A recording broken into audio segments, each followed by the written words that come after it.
Good morning, beautiful people. It's an exciting day today.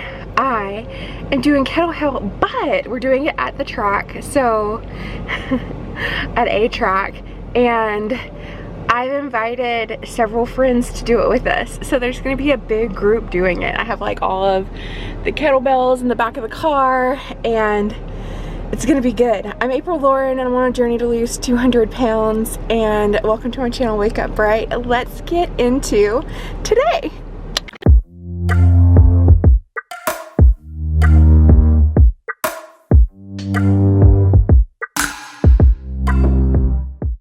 I am reading a book called Own the Day, Own Your Life, and it's good in parts, and there's a lot of stuff that makes me not sure if I would actually recommend the book, but I wanted to share some quick excerpts from this chapter, Reset and Reconnect.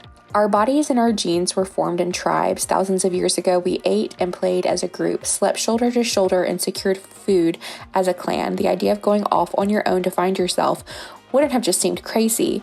It would have seemed downright dangerous. The tribe is how you survive. So don't confuse owning the day with figuring out ways to squeeze out more and more productivity in less and less time. Owning is not about working more.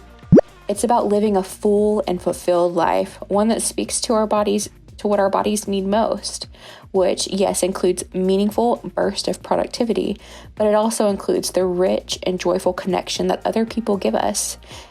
If you don't connect with others, then you can't own the day, plain and simple. With all the noise in our heads, it's no wonder that we sometimes choose to be alone rather than to connect with people. But a funny thing happens when we connect with others. We start to realize that we are all pretty much the same. We all have fears and thoughts that we can't shake out of our head, beliefs that we stubbornly hold on to, and things that keep us awake at night. When we start to open ourselves up to people, we transcend that crushing loneliness. Connection cures us, and those with whom we connect most tightly and most regularly become our tribe. We can become addicted to accumulating things, chasing goals, and being productive, killing it, crushing it. But you know what feels better? Owning it. Owning the joy, love, and laughter that true connection can bring to our lives. We have to choose to play, choose to connect, choose to be happy. Sometimes it comes wafting through the air like a unicorn heart. And sometimes you gotta go where the unicorns are, eating their magical beans, and start sniffing.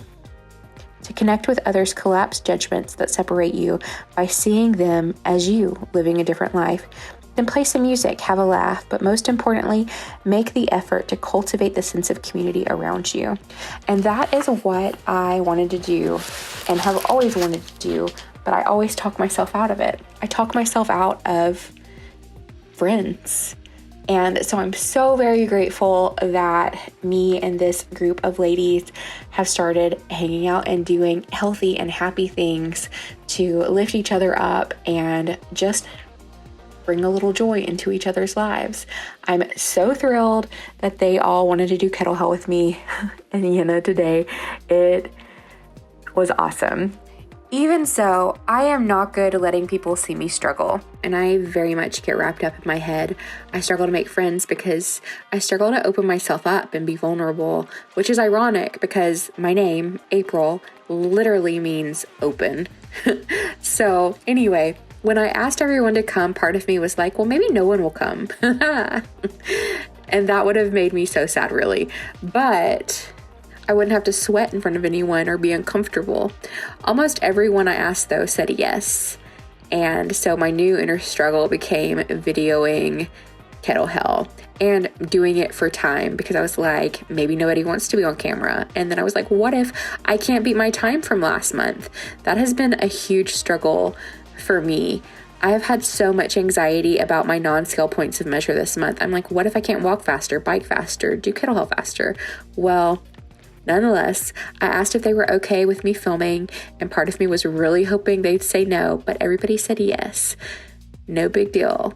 And so this is when I knew I had to face myself and put my fitness to the test, and we started our KettleHell workout. KettleHell is a CrossFit style workout my workout buddy Yenna found online one time.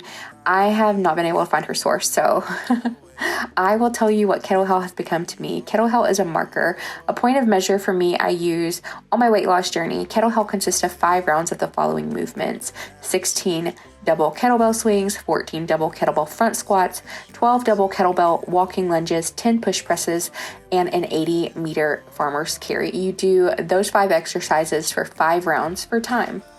I have not done KettleHell since we did KettleHell last month, and I had so much anxiety, as I already shared, about beating my time. I was so in my head. I have been thinking a lot about my new anxieties, my fear of beating my previous times. I don't like that I feel this anxiety. Who does? I think that goes without saying.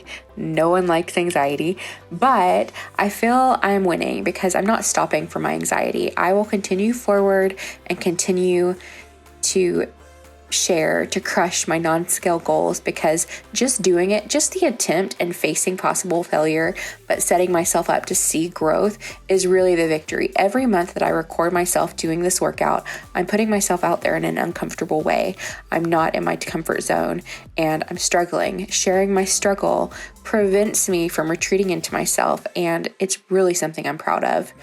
And sharing it with my friends today, like a group of people that I know on various levels, well, it's always good to share some healthy pain with friends, but being vulnerable was also good and healthy for me to do. And it felt really good to do it. In the end, it felt really good to do this workout with my small group of friends. I was definitely in my head more than I would like to be in the future, but I love how when you do things in a group, everyone's able to cheer everyone on and the positive energy just builds.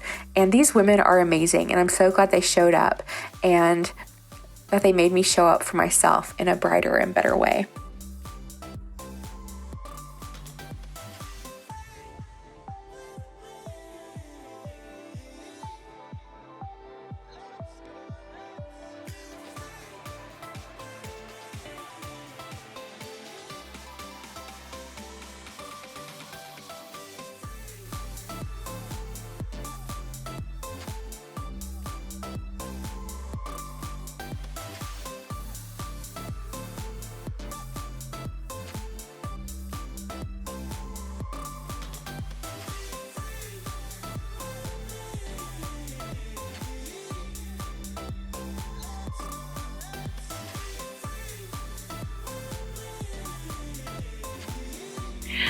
So I did it in 14 minutes and 5 seconds. I'm so excited.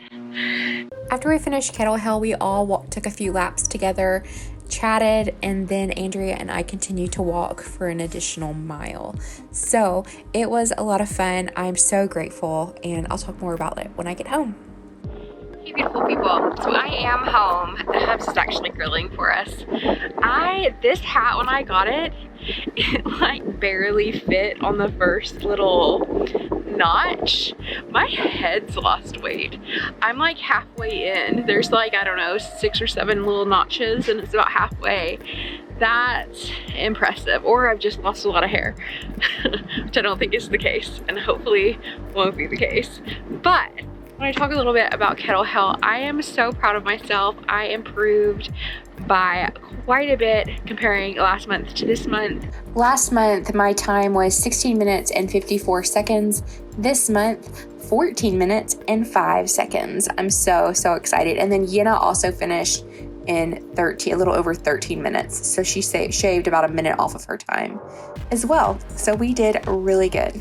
I just feel so strong lately. I feel like it's like all of a sudden, I know I've been working at this for almost a year solid of consistent workouts every single week, with the exception of, you know, my hospital stay and having to ease back into it. But I'm very proud of my non-scale victories, and I'm also proud and excited that I am branching out, that I'm not staying like sequestered in like this little bubble that I make for myself. But it's good to have friends, and if you are like me, it's hard to make friends as adults, like friends that you didn't grow up with or you haven't known forever. It's hard, and I just want to encourage you to branch out and find a community, like find your tribe, find positive people, to spend time with. I think it's just so important.